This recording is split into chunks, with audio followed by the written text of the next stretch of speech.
Tirania de Aço Capítulo 899 Noite de poker. Berengário estava sentado em seu quarto de harém com uma expressão séria no rosto. Em uma mão havia uma garrafa de cerveja e na outra uma mão de cartas. Sentadas em frente a ele estavam duas de suas mulheres, que já estavam de topless. Apesar disso, eles não ousaram cobrir seus seios nus e, em vez disso, sorriram sob seus véus azuis translúcidos. Ao tomar um gole de cerveja, Berengário olhou para sua própria falta de roupa e sentiu um pouco de medo. Pensar que sua própria irmã sugeriria um jogo de strip poker para animar as coisas. Esta não era a primeira vez que ele jogava um jogo assim com Henrietta, mas nunca antes a dela havia se juntado ao jogo. Até agora, é isso. Quando Berengário realmente pensou nisso, foi um milagre que uma mulher que já foi tão piedosa, agora se envolvesse em todo o prazer hedonista que ele lhe havia imposto, e com um belo sorriso no rosto. No entanto, ele próprio estava reduzido a um par de calças de harém azul safira. Todas as outras peças de roupa que ele tinha já haviam sido descartadas. O corpo bem tonificado de Berengário brilhava com seu suor enquanto as duas garotas não conseguiam tirar os olhos dos músculos abdominais do homem. Apesar de ser apenas um jogo de preliminares, Berengário estava determinado a não perder. Afinal, havia uma coisa que ele mais odiava neste mundo, e isso era perder. Para acalmar os nervos, ele puxou uma das mangueiras do narguilé, que estava no meio da mesa de pôquer, e deu uma tragada profunda no haxixe concentrado antes de soltar a fumaça no ar. Depois de fazer isso, Berengário estendeu a mão para as duas meninas verem com um sorriso sádico no rosto. Sinto muito, meninas, mas você conhece as regras. Agora você tem que tirar uma peça de roupa. Qual será? Seu véu ou suas calças? Adele imediatamente franziu a testa quando viu que seu homem estava escondendo um royal flush, mas Henrietta se comportou da maneira exatamente oposta ao sorrir sedutoramente antes de tirar suas calças de harém azuis translúcidas e julgá-las para seu irmão. Realmente não teria sido divertido se o homem tivesse desistido no final. Surpreendentemente, a garota não estava usando calcinha e agora estava completamente exposta, além do véu. Berengário contemplou sua própria irmã com luxúria em seus olhos cor de safira antes de desviar o olhar para seu primo. Ele estava prestes a zombar da mulher mais uma vez sobre sua escolha quando Henrietta o interrompeu. Como se estivesse possuída por um espírito amoroso, Henrietta imediatamente empurrou a prima para o chão e tirou as calças dela. Surpreendentemente, ela também não estava usando calcinha. A princesa mimada deu uma olhada no traseiro firme de sua prima antes de beijar a bochecha esquerda. Ao fazer isso, ela deixou uma marca de seu batom vermelho cereja. A dela não revidou nem um pouco e, em vez disso, deitou a cabeça no colo nu de Henrietta antes de insultar seu homem. Tem certeza que não quer ceder? Nós poderíamos estar nos divertindo muito mais agora. Apesar de tais palavras tentadoras, o espírito de Berengar não quebrou, e em vez disso ele deu a próxima mão antes de empurrar suas fichas para frente e declarar sua intenção. Não era apenas strip poker, havia dinheiro real por trás deste jogo também. Não que algum dos três realmente se importasse. A essa altura, a família von Kufstein era tão rica que seria considerada no valor de trilhões pelos padrões da vida passada de Berengário. Alguns milhões de marcos eram praticamente inúteis aos seus olhos. Ainda assim, foi a ideia do jogo que excitou a dela e, portanto, ela se recusou a fazê-lo sem dinheiro na mesa. Em última análise, as cartas foram distribuídas e Henrietta teve a mão vencedora. Ela imediatamente pulou no ar, seu corpo balançando enquanto ela fazia isso antes de gritar de excitação. Eu venci. Isso fez com que Berengário franzisse a testa. Embora ele fosse capaz de ver um banquete para os olhos, ele ainda estava bastante magoado por perder. Mas regras eram regras, e ele estava prestes a tirar as calças quando Henrietta saltou sobre a mesa e o deteve. Havia um olhar voraz em seus olhos azuis enquanto ela seduzia seu irmão mais velho. Permita-me. Depois de dizer isso, Henrietta lentamente puxou para baixo a calça de aranha azul safira que seu irmão usava. No momento em que ela o abaixou sob sua virilha, ele já estava mais duro do que diamantes, o que imediatamente fez com que a garota levasse um tapa no rosto pelo membro de seu irmão. Apesar disso, a beleza de cabelos dourados não reagiu em choque e, em vez disso, agarrou o dragão furioso e enfiou na boca. No momento em que Henrietta começou a chupar o pau de seu irmão, é o momento em que Adela correu para ajudar. As duas jovens pressionaram os lábios em ambos os lados do eixo e os esfregaram para frente e para trás enquanto lambiam como se fosse o pirulito mais doce do planeta. Berengar contemplou as duas belas mulheres que o serviam e lentamente se recostou no sofá próximo, onde Henrietta e Adela pressionaram os seios contra o eixo e lamberam a ponta. À medida que as mulheres ficavam mais excitadas, seus mamilos rosados perfeitos vazavam leite, que se combinava com a saliva para criar um deleite saboroso. A sensação que trouxe Berengário para mais perto do limite. Que ele eventualmente cuspiu sua semente em seus rostos bonitos. Apesar disso, as duas mulheres não ficaram nem um pouco ofendidas e, em vez disso, lamberam o sêmen uma da outra com grande apetite. Foi só depois que as duas garotas estavam completamente limpas que Henrietta empurrou seu irmão para trás em seu assento e montou nele. Sem esperar a aprovação de Adela, ela empurrou seu membro dentro de sua vagina úmida e gemeu como uma prostituta quando atingiu as profundezas de seu útero. Adela apenas fez beicinhos sobre o fato de que ela não era a primeira, mas não hesitou em lamber o cu de Henrietta enquanto a jovem cavalgava para cima e para baixo como uma fera no cio. Berengário ficou tão encantado com o prazer que mal percebeu quando sua irmãzinha o envolveu com os braços e beijou seus lábios com a maior paixão que conseguiu. Depois de se separar, ela sussurrou algo em seu ouvido que agitou o animal em seu coração. Irmão mais velho. Eu te amo. Enquanto Berengário ouvia essas palavras, 1000 pensamentos passavam por sua mente. Entre eles estava como ele conseguiu acabar em um relacionamento tão tabu com sua irmã. Se este fosse o mundo de onde ele veio, o mundo inteiro certamente o envergonharia. No entanto, fazia anos desde que ele entrou em um relacionamento romântico com sua carne e sangue, e ele já teve vários filhos com ela. Ele não pôde deixar de questionar se ele era ou não um monstro por quebrar um tabu tão sério. No entanto, como as entranhas de sua irmã o envolveram firmemente, como se fossem perfeitamente moldadas para seus órgãos genitais, ele não se importava mais com esses pensamentos. Não importa quantas vezes ele dormisse com Henrietta, ele teria essas preocupações, apenas para elas desaparecerem no meio do ato. Talvez tenha sido o tabu do incesto que o deixou tão encantado com a mulher. Qualquer que fosse a razão entre todas as suas mulheres, Henrietta era sem dúvida a que mais despertava a luxúria em seu coração. Eventualmente Berengário entrou no ventre de sua irmãzinha, o que fez com que a mulher chegasse ao clímax. Depois de fazer isso, ele a jogou de lado antes de agarrar a dela. Embora Henrietta fosse 2 anos mais jovem que sua prima, ela havia crescido muito, em altura e tamanho do busto. Adela era pequena em estatura e tinha os seios menores de todas as suas mulheres. Mesmo assim, eles ainda eram impressionantes para a norma do mundo. Assim, ele raramente se importava com um assunto tão trivial. Ele apaixonadamente girou sua língua com a de Adela enquanto inseria seu membro profundamente nas profundezas de seu apertado buraco. Assim como Henrietta, Adela a gemeu como uma cadela no cio no momento em que seu marido entrou dentro dela. No entanto, ao contrário de Henrietta, ela não montou, ela se deitou no chão e permitiu que o homem entrasse nela como se fosse um pistão.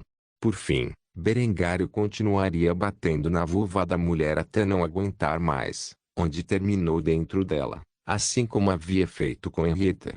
Depois de fazer isso, ele permitiu que as mulheres descansassem enquanto voltava para a mesa onde estava sua cerveja. Onde ele bebeu o resto da garrafa como se estivesse vagando pelo deserto nos últimos 30 anos sem uma única gota de água. Uma vez que a sede do homem foi saciada, ele olhou para suas 2 mulheres e zombou antes de insultá-las mais uma vez. Oh! Você acha que eu terminei? É hora do segundo round.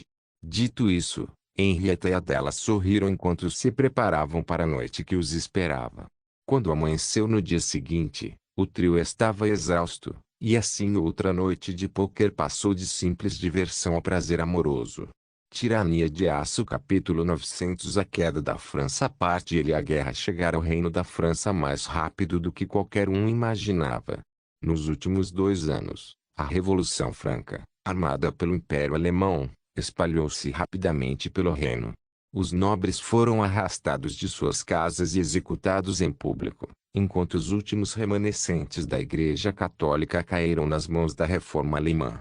Na cidade de Paris, sangue e cadáveres enchiam as ruas, enquanto os cidadãos passavam fome e pediam restos. A violência prevalecia em todos os cantos da cidade. Os revolucionários francos mataram em nome de suas crenças, enquanto os soldados que ainda juravam lealdade ao rei Aubry lutavam para conter a maré. Ninguém sabia por quanto tempo a guerra continuaria.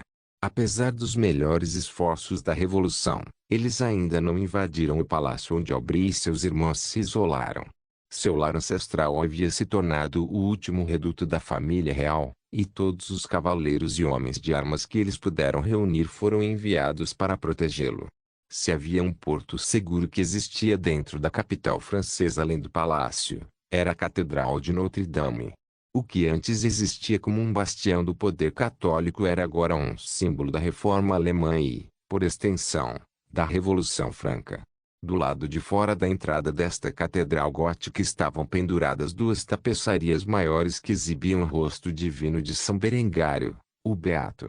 As freiras se reuniram no interior surpreendente onde distribuíram comida e cerveja gratuitamente para as massas pobres e sujas da capital francesa. De onde vieram essas disposições? Porque o Império Alemão, é claro, pago pelo próprio Kaiser. Tanta bondade em uma era de conflito havia atraído muitos para a causa franca. O único preço a pagar por uma refeição quente e um litro de cerveja era ouvir as palavras ditas pelo padre local, que espalharam o Evangelho de Berengário como se fosse mais um livro da Bíblia Sagrada. Embora os padres alemães agissem com compaixão, estavam longe de serem ingênuos. A Catedral de Notre-Dame havia sido convertida em uma fortaleza, onde uma pequena milícia, composta por camponeses e ex-militares, protegia o clero com seus mosquetes e canhões de 12 PDR. Esta milícia era conhecida como a Ordem de São Berengário, e seu dever solene era salvaguardar o clero da reforma alemã que difundiu suas crenças para a população francesa, assim como aqueles que se converteram à causa franca. Uma jovem francesa chamada Elisia Vigoraux, que não tinha mais de 13 anos, estava vestida com roupas de freira enquanto entregava a refeição recém-preparada para os clientes que apareceram hoje. Na panela, que fervia sobre um fogão a lenha, havia uma deliciosa panela de sopa que vinha na forma de Lebel soup. Ou em outras palavras, sopa de cebola alemã. 2 rolos de brotinha recém-assados também foram fornecidos a cada cliente. A Elisia tinha um lindo sorriso no rosto enquanto entregava uma porção a um homem idoso que agradeceu com uma frase que se tornou muito comum em todo o reino da França. Bênçãos de São Berengário estejam sobre você. A jovem simplesmente acenou com a cabeça e sorriu. Para ela, este era seu dever solene como freira da igreja alemã. Assim que ela estava distribuindo a próxima porção, um grupo de homens vestidos com armaduras de placas de 3/4 entrou na sala com seus mosquetes na mão. O padre local se aproximou rapidamente e os cumprimentou com uma expressão severa no rosto. Ele falou na língua alemã enquanto o fazia. Que notícias você tem? O palácio já caiu? O membro líder do esquadrão balançou a cabeça em desgraça. Por mais que tentassem, o inimigo continuava a resistir. Ele só podia suspirar pesadamente ao revelar o status atual do esforço de guerra. Infelizmente não, Aubry e sua família de pecadores estão enterrados lá como carrapatos. Não importa os métodos que tentamos, cada avanço no pátio foi rapidamente repelido. Não sei por quanto tempo o inimigo pode resistir ao nosso ataque. Os legalistas devem estar ficando sem pólvora agora. O sacerdote acenou com a cabeça em compreensão quando ouviu essas palavras. Embora o rei tenha fornecido armas e armaduras aos revolucionários, eles não se envolveram em apoio militar direto. Para o exército alemão, eles poderiam acabar com a família real francesa tão facilmente quanto acenar com a mão. No entanto, Esta guerra foi projetada para provar a determinação e lealdade da Revolução Franca. Se eles não pudessem eliminar seus senhores franceses por conta própria, então eles não serviriam para o Reich. Assim, os alemães forneceram a eles um nível semelhante de hardware com o qual os legalistas estavam equipados. O sacerdote não parecia inteiramente preocupado com os resultados lentos. Afinal, ele não era um francês, mas um alemão que havia sido enviado à cidade em ruínas para ajudar a guiar as almas daqueles pobres cidadãos que foram forçados a suportar esse conflito. Foi nesse momento que a menina Elisia se aproximou do sacerdote. Ela inclinou a cabeça respeitosamente antes de falar com o homem. Pai, este humilde servo sabe uma maneira de entrar no palácio. Afinal, minha mãe era uma serva da bruxa Sibila antes de ela falecer. Eu cresci dentro dessas mesmas paredes. Se você permitir, eu poderia mostrar aos fiéis como aproveitar as passagens secretas para cumprir a vontade de São Berengário, o bem-aventurado. O suboficial da milícia olhou com espanto para a jovem. Ele nunca esperava que um peão tão útil se apresentasse neste momento. No entanto, um olhar de pena apareceu nos olhos do padre. Ele sabia melhor do que ninguém porque a Elisia ofereceria essa informação de boa vontade. Ele só podia suspirar e balançar a cabeça antes de repreender a garota. A Elisia, o que aconteceu com sua mãe foi uma tragédia, mas você não deve arriscar sua vida apenas para se vingar daquela mulher pecadora. Você salvou muitas almas simplesmente distribuindo provisões nos últimos anos. Sua mãe ficaria orgulhosa de você. Apesar de suas palavras de conforto, elas pareciam cair em ouvidos surdos quando a garota balançou a cabeça e respondeu com determinação em seus estreitos olhos verdes. Não é uma questão de vingança. A cada dia que passa, esse conflito tira a vida de mais almas inocentes. Quanto mais vamos ficar sentados e permitir que nosso povo sofra nas mãos da nobreza francesa, que tolamente se segure às suas crenças heréticas. Se a revolução conseguir capturar o pecador Aubry e sua família, então esse conflito terminará e poderemos finalmente nos redimir aos olhos do Reich. É meu dever como membro fiel da igreja alemã salvar o maior número possível de vidas. O suboficial da milícia acenou com a cabeça com um olhar firme. Ele admirava a paixão da garota e foi rápido em apoiar suas convicções. A menina está certa. Se ela puder nos conduzir através das defesas do inimigo, esta guerra terminará em breve, e nenhum homem, mulher ou criança terá que continuar a sofrer a indignidade que a nobreza impôs a todos nós. Por favor, pai, permita que esta criança mostre o caminho. Com um suspiro pesado, o sacerdote admitiu a derrota e acenou com a cabeça. A última coisa que ele queria era que qualquer mal viesse a essa garota. Mas sua sede de vingança era muito grande. Ele sabia que não importava o que dissesse, não conseguiria convencer a garota de nenhum outro caminho. Vá com minha benção e acabe com esta guerra. Que a luz de São Berengário te proteja nestes tempos difíceis. Se você voltar vivo, saiba que seu lugar nesta capela continuará o mesmo. A Elisia curvou-se mais uma vez enquanto respondia ao sacerdote com uma expressão séria em seu rosto bonito. Obrigado, pai. Depois de dizer isso, ela seguiu os membros da milícia para fora da igreja em direção ao Palácio Real. O sacerdote só podia olhar para a fumaça no ar e balançar a cabeça. Ele não sabia se a garota sobreviveria, ou se sua vingança finalmente apaziguaria sua alma perturbada. Ele só podia baixar a cabeça e rezar pela segurança dela. Quanto à própria Elisia, ela estava protegida por uma muralha de mosqueteiros blindados. Finalmente, após estes 2 longos anos, a Ordem de São Berengário faria mais do que apenas salvaguardar a igreja. Eles pretendiam marchar direto para o coração do palácio francês e eliminar o rei Aubry e sua família de pecadores. Quanto ao padre, depois de fazer suas orações, ele se retirou para seus aposentos particulares, onde pegou seu rádio e enviou uma comunicação criptografada de volta ao Reich, informando-os de que a guerra na França estava prestes a chegar ao fim. Tirania de Aço capítulo 901 A queda da França parte segundo a Elisia havia marchado em direção ao acampamento do lado de fora do Palácio Real francês. Linhas de batalha foram traçadas entre os leais e os revolucionários, e se alguém colocasse a cabeça para trás por trás da cobertura, eles provavelmente teriam seus miolos estourados. Apesar disso, não havia o menor medo ou hesitação nos olhos da jovem. Só um demitido, aquele que havia sido consumido pelo ódio, poderia entender.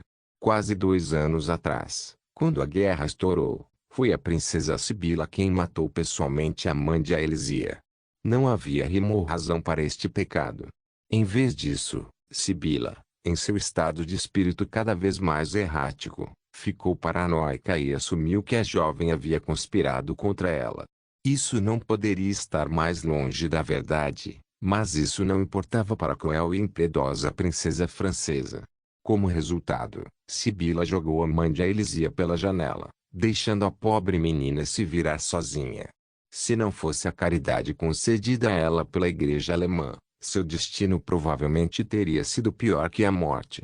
Aelisia foi acompanhada pela Ordem de São Berengário, ou pelo menos um pequeno pelotão deles, que rapidamente atravessou o acampamento.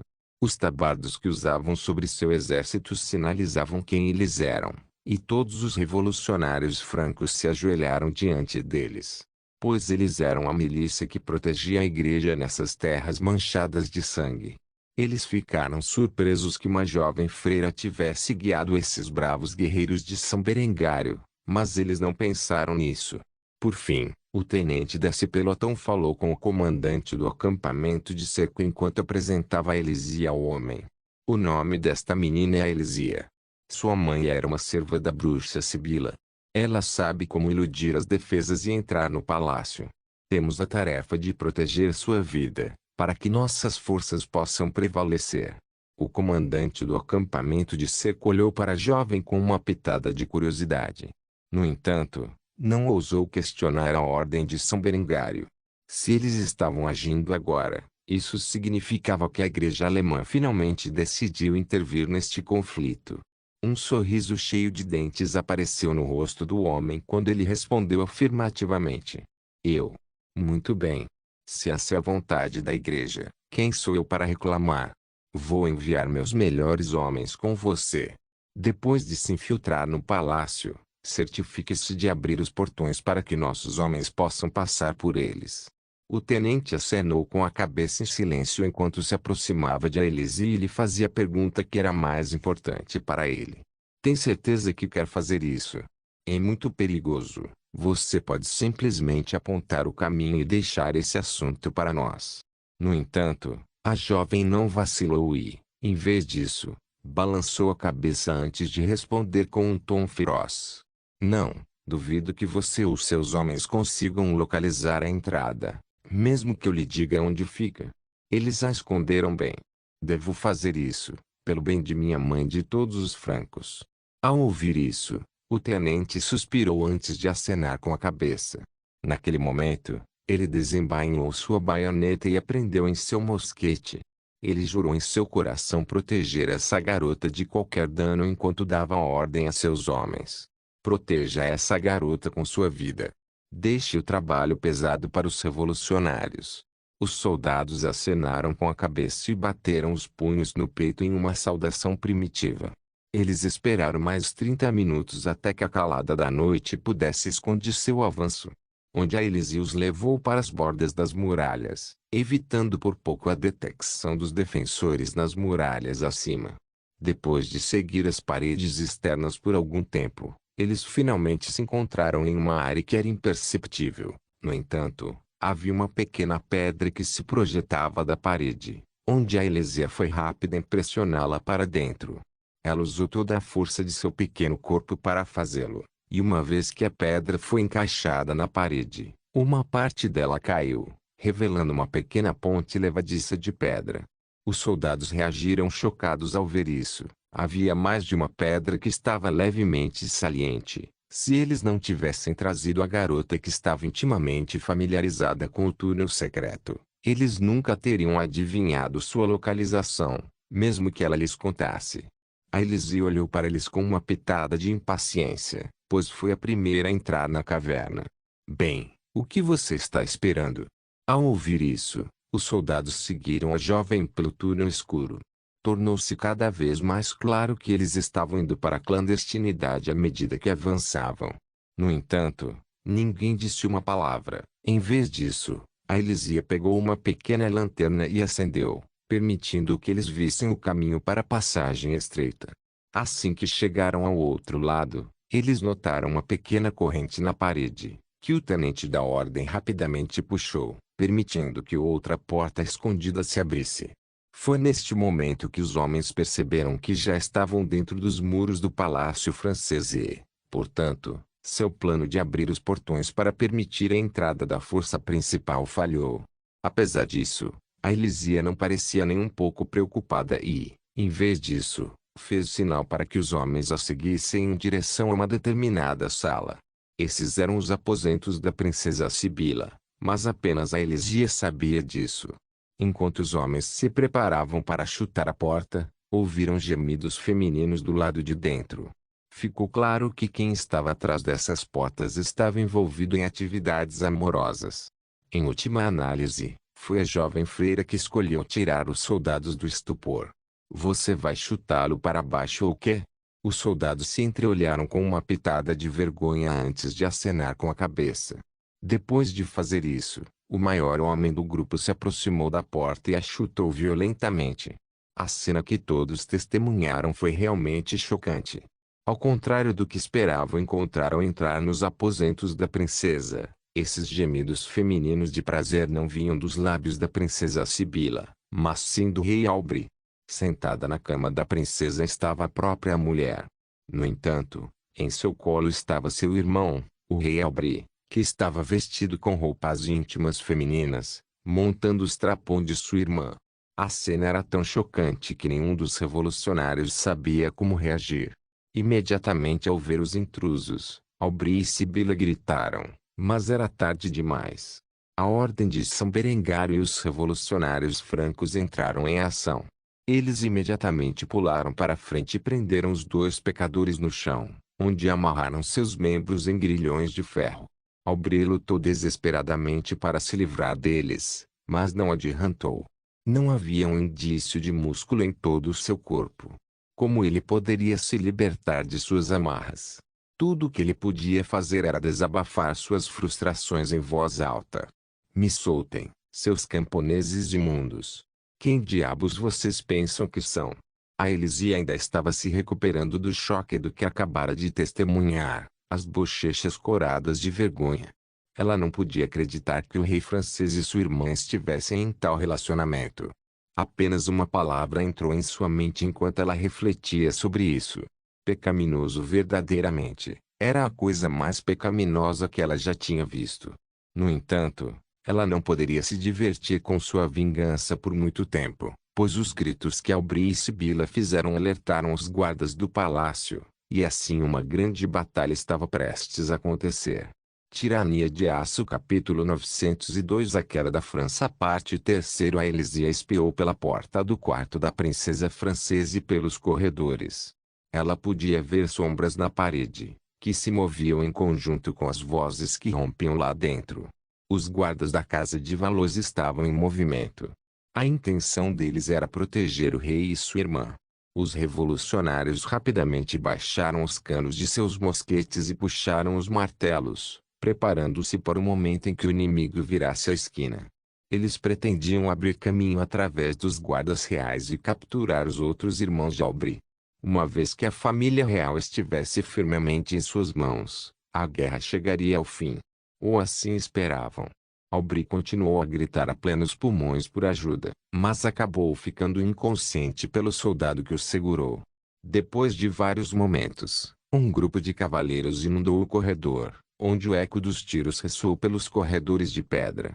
Os mosqueteiros haviam disparado seus tiros direto no peito dos cavaleiros inimigos, apenas 1 metro de distância deles. O sangue espirrou nas paredes enquanto os corpos caíam no chão. Aqueles que morreram no local foram os sortudos, pois os sobreviventes estavam feridos demais para se mover. Eles só podiam grunhir de agonia enquanto sangravam lenta mas seguramente. Depois de matar a onda inicial de cavaleiros, Os revolucionários recarregaram rapidamente seus mosquetes antes de avançar pelo corredor. No entanto, antes de dobrarem completamente a esquina, o líder desses homens deu um comando rápido à ordem de São Berengário. Rápido, escolte os prisioneiros de volta ao campo de cerco. Os membros da milícia acenaram com a cabeça e levaram o rei Aubry e sua irmã Sibila para fora da sala, enquanto protegiam a Elisia de qualquer dano. O grupo rapidamente atravessou o túnel e saiu de seus limites antes de voltar correndo para o acampamento. Ao fazê-lo, o som do conflito armado irrompeu de dentro do palácio. Os revolucionários avançaram corajosamente com a intenção de capturar os outros irmãos de Aubry. Afinal, mesmo que Aubry morresse, havia mais 2 homens que poderiam preencher a vaga que o rei deixou para trás, mesmo que fossem marionetes de um reino moribundo. Quando Elisia e os milicianos chegaram ao acampamento de cerco, estavam exaustos. No entanto, isso não impediu que o tenente encarregado de liderar o pelotão relatasse a situação aos revolucionários. Nós capturamos o rei e a princesa. No entanto, seus homens foram atrás dos 2 príncipes restantes. Eu não sei se eles ainda respiram. Assim que o oficial disse essas palavras, o portão das muralhas externas se abriu, revelando a figura de um revolucionário solitário que sinalizava ao exército para avançar e tomar o palácio. Depressa. Antes que o inimigo alcance. Invada a fortaleza. Sem um momento de hesitação, o exército de cerca de 2.000 revolucionários saiu correndo de seus acampamentos de cerco em direção à entrada do palácio. A guarnição inteira estava ocupada lutando contra aquelas almas corajosas dentro do prédio, permitindo que os rebeldes avançassem pelos portões sem resistência. A Elisia sentou-se no acampamento, junto com a ordem de São Berengário, que havia garantido o rei Aubry e a princesa Sibila. Ela ainda não conseguia tirar da cabeça a visão pecaminosa que acabara de testemunhar momentos antes. Na verdade, tanto o rei quanto sua irmã ainda estavam nus, deitados no chão amarrados e amordaçados. Havia um brilho assassino nos olhos de Sibila enquanto ela olhava para a jovem freira que havia conduzido o inimigo pelas passagens secretas até o palácio. Ao ver essa reação visceral, a Elisia olhou nos olhos de Sibila com uma intenção igualmente feroz antes de pregar a mulher pecadora sobre seus erros. Princesa Sibila, já faz algum tempo desde a última vez que nos encontramos. Tenho certeza que você não se lembra de mim, mas quero que saiba que sem minha ajuda, teríamos sido forçados a derramar muito mais sangue em busca de justiça. Eu quero que você reflita sobre isso enquanto marcha para a forca. Era verdade que Sibila não reconhecia a garota nem entendia o motivo de sua queixa. No entanto, ela não podia dizer uma única palavra em sua defesa, pois há muito tempo estava amordaçada e só podia amaldiçoar a pequena freira com o olhar. Não muito tempo depois, os sons da violência se acalmaram e as bandeiras do rei voaram bem altos sobre o palácio francês. Em poucos minutos, os revolucionários francos reapareceram com os outros 2 irmãos do rei a reboque, que eles forçaram a se ajoelhar no chão. A família real da França havia caído em cativeiro, e o restante das grandes casas nobres do reino que ainda não haviam sido pisoteadas em terra logo enfrentariam seu criador. A Elisia suspirou pesadamente, seu peito crescente arfando enquanto o último resquício de vingança desaparecia dentro de seu frágil coração. Finalmente, depois do que parecia uma vida inteira, o assassino de sua mãe enfrentaria a justiça. Nas próximas semanas, o reino da França se estabilizaria à medida que os últimos remanescentes da nobreza fossem arrancados de suas casas e executados, deixando apenas a classe camponesa para reforjar o destino de seu povo. Semanas se passaram após o dia em que Aubry caiu nas mãos dos rebeldes. E durante esse tempo o Kaiser foi convidado para a cidade de Paris pelos líderes da Revolução Franca. Berengário não poupou esforços e chegou à cidade dentro dos limites do seu carro blindado. Além de uma coluna de carros blindados e caminhões que abrigavam os membros de sua Leibgarde, Berengário estava realmente sozinho nesta visita ao reino vizinho. Havia apenas uma razão para os revolucionários francos pedirem sua presença. E era porque eles queriam que ele fosse o juiz que decidiria o destino da monarquia anterior. Os uniformes que esses membros de elite do Reichsguard usavam não eram os trajes cerimoniais típicos que normalmente usavam. Em vez disso, esses homens estavam equipados com uniformes pretos, com estaleiros e sobretudos combinando. No braço esquerdo havia uma braçadeira preta, branca e dourada que abrigava o brasão de von Kufstein no centro. Em seus colares havia um par de abas. O lado direito continha uma runa audal branca, enquanto o lado esquerdo continha uma insígnia de classificação. Se alguém da vida passada de Berengário visse esses uniformes distintos, imediatamente os associaria aos Schutzstaffel. O que é precisamente o que Berengário os modelou depois. Quando os membros de seu Leibgard abriram a porta de seu carro blindado, Berengário saiu graciosamente e revelou sua figura ao público francês. O contraste entre o povo medieval da França e o traje moderno dos alemães foi realmente um espetáculo para ser visto quando o Kaiser se aproximou da praça da cidade, onde Aubry e seus familiares estavam atualmente acorrentados e aguardando sua sentença no centro do palco. Quando Berengário entrou em cena, os membros da Revolução Franca que se reuniram para testemunhar a execução de seu monarca anterior levantaram os braços na típica saudação que o exército alemão tão comumente usava e gritava a plenos pulmões: "Salve o Kaiser!" Berengário acenou para os homens antes de se aproximar dos líderes da Revolução, que ficaram parados esperando o julgamento do Kaiser. Ele começou a apertar a mão de todos os líderes antes de anunciar seu julgamento ao público. Há muito tempo, você e eu compartilhamos uma herança comum. Por sangue e cultura, éramos iguais. No entanto, devido à influência da Igreja, os nobres de seu reino se transformaram em algo irreconhecível pelo povo alemão. 2 anos atrás, no auge de sua crise, esses homens e mulheres se reuniram e declararam sua intenção de voltar às suas raízes, de se tornarem alemães novamente. No começo eu ri. A própria ideia de que o povo da França poderia reforjar os laços que há muito foram rompidos era realmente uma piada aos meus olhos. No entanto, sua determinação me iluminou. Hoje, todos vocês provaram que têm o que é preciso para reentrar no mundo alemão. Deste dia em diante, o reino da França e sua cultura degenerada são aniquilados deste mundo para sempre. Anúncio aqui hoje que todos vocês agora são francos, e dou as boas-vindas ao seu reino no Reich como o reino de Franquia. O monarca que preside você será um membro da minha própria dinastia. Quanto a esses pecadores que levaram todos vocês à ruína, há apenas um preço que deve ser pago pela devastação que causaram: a morte. Tragam a guilhotina. Com essas palavras ditas, os Leibgard enfiaram a mão em um dos caminhões que trouxeram e carregou uma guilhotina que colocaram cuidadosamente no suporte. Os francos olhavam fascinados para este instrumento cruel enquanto cantavam repetidamente na língua alemã: "Morte." O olhar cruel de Berengário caiu sobre os membros da família real francesa enquanto um sorriso sádico curvou-se em seus lábios. Entre os aplausos cruéis da multidão, ele fez a pergunta que estava esperando para dizer há muito tempo. Agora, com quem devemos começar? Não se esqueça de deixar o link de se inscrever no canal. Caso queira contribuir de alguma forma com o canal, entre em contato comigo pelo Instagram do canal. O link do Instagram do canal estará na descrição do vídeo. Por favor, certifique-se de verificar meus outros vídeos. Tenho certeza que você vai gostar deles. Solem irmãos.